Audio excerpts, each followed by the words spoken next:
Hi friends, welcome to Flames to Fashion. So இன்னைக்கு கவி ஸ்டிச்சிங்ல நம்ம சுடிதாரோடைய front part design பண்ண போறோம். ஸோ ஆல்ரெடி நான் sleeve stitching and back part stitching எல்லாத்தையுமே நான் போட்டிருக்கிறேன். அதனுடைய லிங்க் வந்து டிஸ்கிரிப்ஷனில் தரேன், பாருங்க.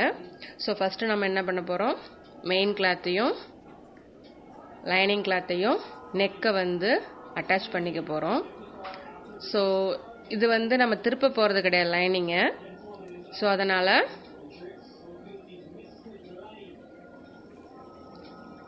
அப்படியே வந்து மெயின் கிளாத்தோடைய பேக் சைடில் லைனிங் கிளாத்தை வச்சு அட்டாச் பண்ணிடுறோம். ஏன்னா நம்ம டிசைன் கொடுக்க போகிற கிளாத்தை வச்சு திருப்பிக்கலாம். அதனால் மெயின் கிளாத்தோட பேக் சைட்லேயே நம்ம வச்சு அட்டாச் பண்ணிக்கலாம். நெக்கை வெட்டி எடுத்துடலாம். ஸோ இது ஸ்டிஃபாக இருக்கணும் அப்படின்றதுக்காக ஷோல்டரையும் நம்ம ஆம்கோலையும் லைனிங் கிளாத்தோ மெயின் கிளாத்தையும் ஜாயின் பண்ணி வச்சுக்கலாம். ரெண்டு சைடுமே ஜாயின் பண்ணிட்டு நம்ம எக்ஸ்ட்ரா பீசஸை வெட்டி எடுத்துடலாம். இப்போ டிசைன் பண்ணுவோம்.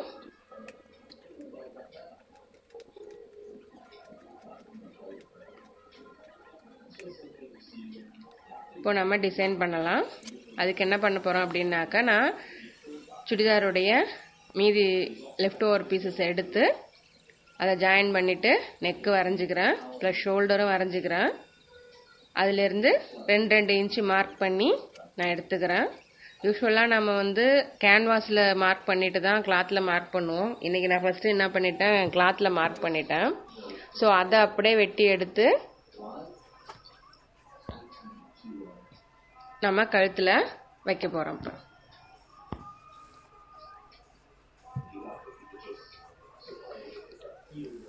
இப்போ அதை பேக் சைடு வச்சு தைச்சிப்போம். தைச்சி திரும்ப நம்ம ஃப்ரண்ட் சைடு திருப்பிக்கலாம்.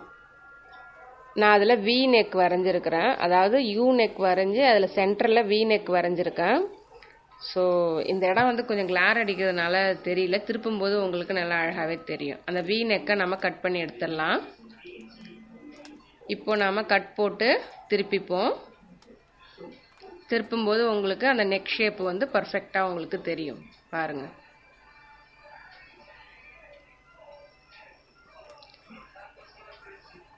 இப்போ அதில் ஒரு தையல் நல்லா நம்ம போட்டுருவோம். படிமான தையல் மாதிரி போட்டோம் அப்படின்னாக்கா அந்த நெக்கு வந்து நமக்கு நின்றுடும். பாருங்க, சின்னதாக ஒரு 1 இன்ச் அளவுக்கு யூ நெக் வச்சு அதில் வி நெக் வந்து உள்ளே கொடுத்துருக்குறேன் நான். நம்ம ஏற்கனவே ஸ்லீவ்ஸ் டிசைன் எப்படி தைச்சோமோ அதே டிசைன் தான் நெக்குக்கு கொடுக்க போகிறோம். ரெண்டுமே சேமாக இருக்கட்டும்ன்றதுக்காக அதே டிசைன் தான் தைக்க போகிறோம். இப்போ பாருங்க, உங்களுக்கு நெக் டிசைன் அழகாக வந்துருச்சு பாருங்க. ஸோ இப்போ என்ன பண்ண போகிறோம், டெம்பிள் லேஸை வச்சு நாம் அந்த நெக்கை வந்து கம்ப்ளீட் பண்ணுவோம். இதைத்தான் நம்ம ஸ்லீவ்ஸ்லேயும் பண்ணியிருந்தோம். இப்போ ஃப்ரண்ட் நெக்குக்கும் அதைத்தான் நம்ம பண்ண போகிறோம். இப்போ டெம்பிள் லேஸ் வச்சு இப்போ நம்ம அழகாக நெக்கு வச்சோம் இல்லைங்களா, அதுக்கு அடியில் டெம்பிள் லேஸ் வச்சு கொடுத்து நம்ம அதை கம்ப்ளீட் பண்ணிடலாம்.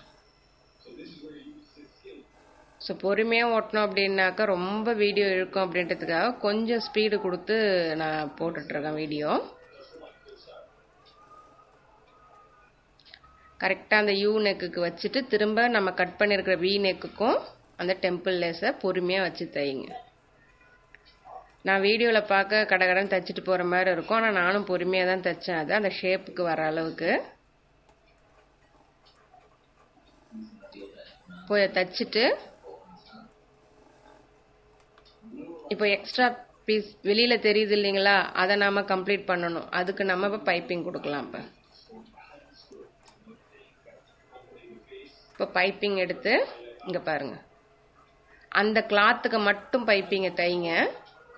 அதை மெயின் கிளாத்தோட வச்சு தைக்க வேணாம். கிளாத்துக்கு மட்டும் 1 இன்ச்சு உள் பக்கமாக வச்சு நாம் பைப்பிங்கை தைப்போம்.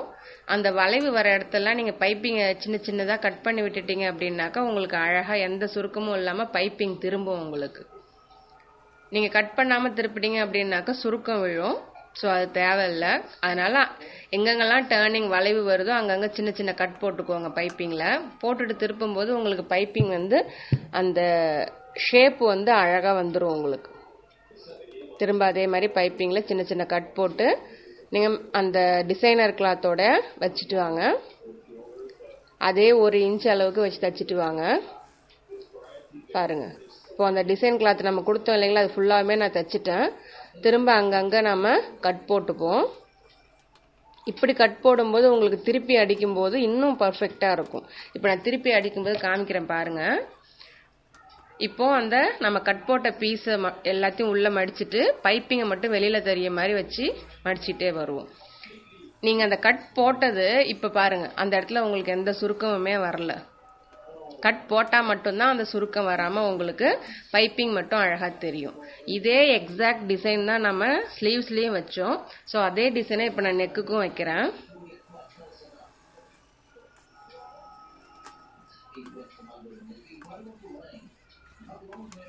பாருங்க, நமக்கு நெக்கு பர்ஃபெக்டாக வந்துருச்சு.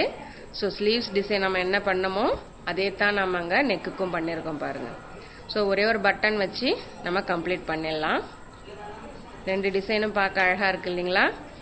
ஸோ இது யார் வேணாலும் இந்த டிசைன் தைக்கலாம். ஈஸியான டிசைனும் கூட. சுடிதார் கட் பண்ணி அதில் மீந்த கிளாத் இருந்தாலே போதும், இந்த டிசைனை நீங்கள் பண்ணிக்கலாம். உங்களுக்கு நெக்கும் ஸ்லீவ்ஸும் ஈஸியாக இருக்கும். ஸோ இப்போ நம்ம நெக்கு முடிச்சதுக்கு அப்புறமேலுக்கு நம்ம ஃப்ரண்ட் பார்ட் ஃபுல்லாக கம்ப்ளீட் பண்ணுவோம். அதுக்கு நம்ம செஸ்ட்டையும் வேஸ்ட்டையும் மெயின் கிளாத்தையும் லைனிங் கிளாத்தையும் அட்டாச் பண்ணிக்கலாம் 2 சைடுமே. பாருங்கள், எப்பவுமே வேஸ்ட் வந்து கொஞ்சம் கர்வாகவும் செஸ்ட் வந்து ஸ்ட்ரெயிட் லைனாகவும் போட்டு நம்ம கட் பண்ணி ஸ்டிச் போட்டுக்கலாம்.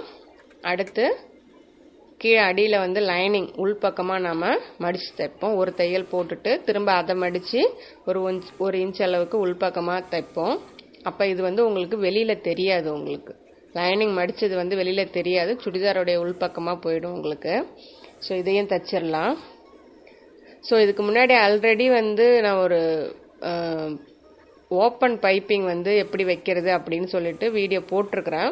ஸோ அதனால தான் இது கொஞ்சம் ஸ்பீடாக காட்டுறேன். நான் அதனுடைய லிங்க் தரேன் பாருங்கள். ஸோ நம்ம லைனிங் மடித்து தைச்சதுக்கு அப்புறமேலுக்கு 2 பக்கமும் ஓப்பன் சைடில் மெயின் கிளாத்தையும் லைனிங் கிளாத்தையும் அட்டாச் பண்ணிவிட்டு எக்ஸ்ட்ரா பீசஸாக கட் பண்ணி எடுத்துக்கலாம். பாருங்கள், இப்போ என்ன பண்ண போகிறோம், நம்ம பைப்பிங் வைக்கிறதுக்கு முன்னாடி ஒரு 1/4 இன்ச்சுக்கும் கம்மியாக நம்ம என்ன பண்ண போகிறோம், சின்னதாக நம்ம மடித்து தைக்க போகிறோம். ஏன்னா அப்போ தான் உங்களுக்கு பைப்பிங் வைக்கும்போது பிசிறு வந்து தெரியாது. இன்விசிபிள் பைப்பிங்காக இருக்கும், உங்களுக்கு பிசிறு இல்லாமல் இருக்கும். ஸோ அதுக்காக அந்த சின்ன தான் மடித்து நாம் தைச்சிக்க போகிறோம். இப்போ 2 ஓப்பன் சைடு ப்ளஸ் பாட்டம் ரெண்டையுமே வந்து நீங்கள் என்ன பண்ணணும், அது மாதிரி சின்னதாக நீங்கள் மடித்து அடிச்சுக்கோங்க. அதுதான் உங்களுக்கு அந்த பைப்பிங் வைக்கும்போது இன்விசிபிளாக இருக்கிறதுக்கு வந்து அழகாக இருக்கும். உங்களுக்கு பிசிறு வந்து உங்களுக்கு எதுவுமே வெளியில் தெரியாது. பாருங்கள், ஃபஸ்ட்டு பாட்டமில் தைச்சிட்டேன், அடுத்து 1 சைடில் தைச்சேன், அடுத்து இன்னொரு சைட்லையுமே நான் தைக்கிறேன்.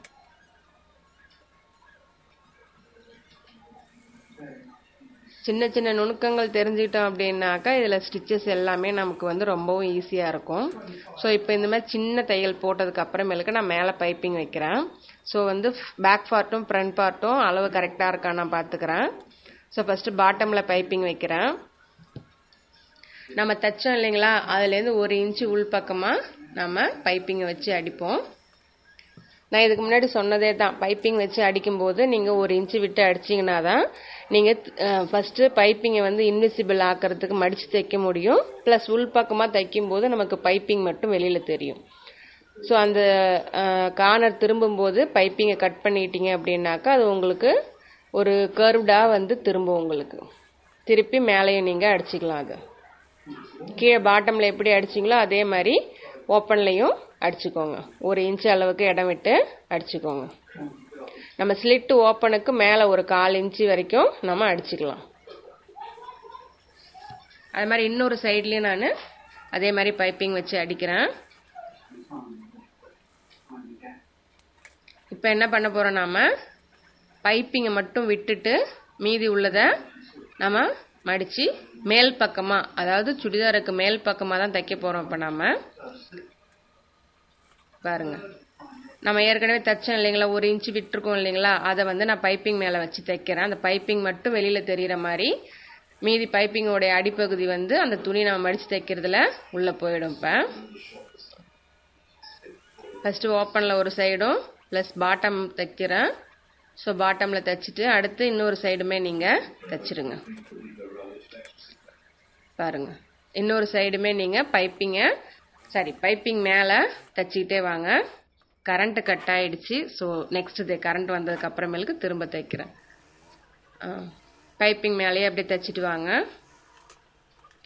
ஸோ இப்போ நம்ம என்ன பண்ண போகிறோம், அதை அப்படியே திருப்பி உள்பக்கமாக திருப்பும் போது நமக்கு பைப்பிங் மட்டும்தான் தெரியும், நம்ம போட்ட எதுவுமே வெளியில் தெரியாதுங்க. பாருங்கள், தைச்சிட்டு காமிக்கிறேன் பாருங்கள். இதே வீடியோ வந்து பேக் பார்ட் ஃபினிஷ் பண்ணுறது வந்து அது இன்னும் கொஞ்சம் எக்ஸ்பிளைன் பண்ணி டீட்டெயிலாக போட்டிருக்கேன். அது டிஸ்கிரிப்ஷனில் லிங்க் தரேன், அதையும் பாருங்கள். ஒரு தடவைக்கு 2 தடவை பார்க்கும்போது அந்த தையல் வந்து உங்களுக்கு புரியும். ஸோ நம்ம இப்போ உள்ளே மடித்து தைக்கும்போது பைப்பிங் மட்டும்தான் நமக்கு வெளியில் தெரியும், வேறு எந்த பிசிலுமே நமக்கு தெரியாது. ஒரு அழகான பைப்பிங் வச்ச ஓப்பன் நமக்கு கிடைச்சிரும். இப்போ நம்ம ஃப்ரண்ட் பார்ட்டு ஃபுல்லாக ஸ்டிச் பண்ணி கம்ப்ளீட் பண்ணியாச்சு. பாருங்க எப்படி தெரியுது பாருங்க, அந்த பைப்பிங் லைன் மட்டும்தான் நமக்கு கண்ணுக்கு தெரியும், வேற எதுவுமே தெரியாது. பாருங்க,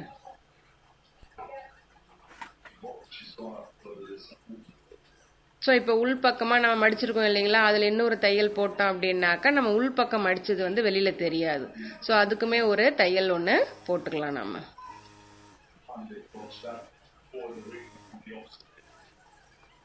நான் ஒரு சுடிதார் வந்து கம்ப்ளீட்டாக எப்படி ஸ்டிச் பண்ணுறது அப்படின்னு சொல்லிட்டு தான் நான் ஃபுல்லாக வீடியோ போட்டுட்ருக்கேன். ஜஸ்ட்டு டிசைன் மட்டும் நான் போடலை.